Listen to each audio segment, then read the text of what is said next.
Hi, my name is Audre Lorde. In my book Zami, A New Spelling of My Name, I consider the title to be extremely relevant to how I want myself and society more or less to work. Zami is a Carico name for women who work together as friends and lovers. I want to be the bridge that can connect, unite, and empower all women. In my life, I have tried to foster loving relationships as well as become a voice for a marginalized part of society. The feminist rights movement is a true passion of mine. Some issues that have affected me the most have been the ones that deal with my sexuality, the feminine movement, and the marginalization of myself as an individual. Growing up in the mid-1900s wasn't easy for a woman. We were meant to feel like a second-class citizen compared to our male counterpart. If that wasn't hard enough, growing up as an African American and a lesbian during this time, I was treated even worse. I was removed from society in almost 3 ways, to the extreme phrase where I was looked at as an animal and not as a person. I even was once told I couldn't stay in the same hotel that my white classmates could stay at in Washington, D.C. The racism, as well as the misogynistic and homophobic society I grew up in, shaped me as a person, and while it would have been easy to stay in the farthest corners of society, the example set by my mother would have never allowed this to happen. The femininity stems from my mother's love. I love my mother's feminine and determined attitude in her life, and I strive to find people like that. This quest to find feminine qualities in people carries over into my romantic life. I feel the love for strong women, and my true home is Carico, the land of strong, proud, independent women. I'm aroused more so by the connection that is gained from intercourse, rather than the intercourse itself.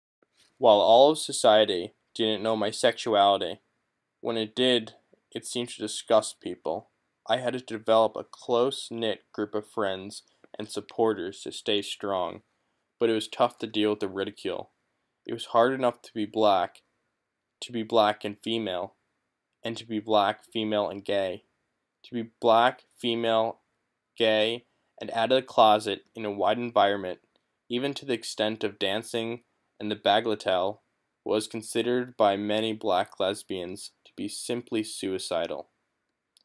Being a black lesbian is a double-edged sword in my life, because it simultaneously connects me with other women and isolates me from society, and even other lesbians, simply because they couldn't understand being black and lesbian during this time.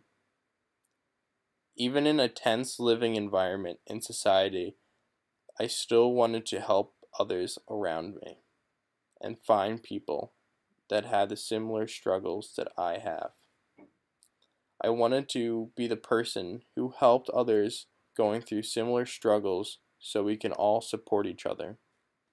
A good example of this was when I set up a support network of a few girls, namely Diane, Felicia, and Flea.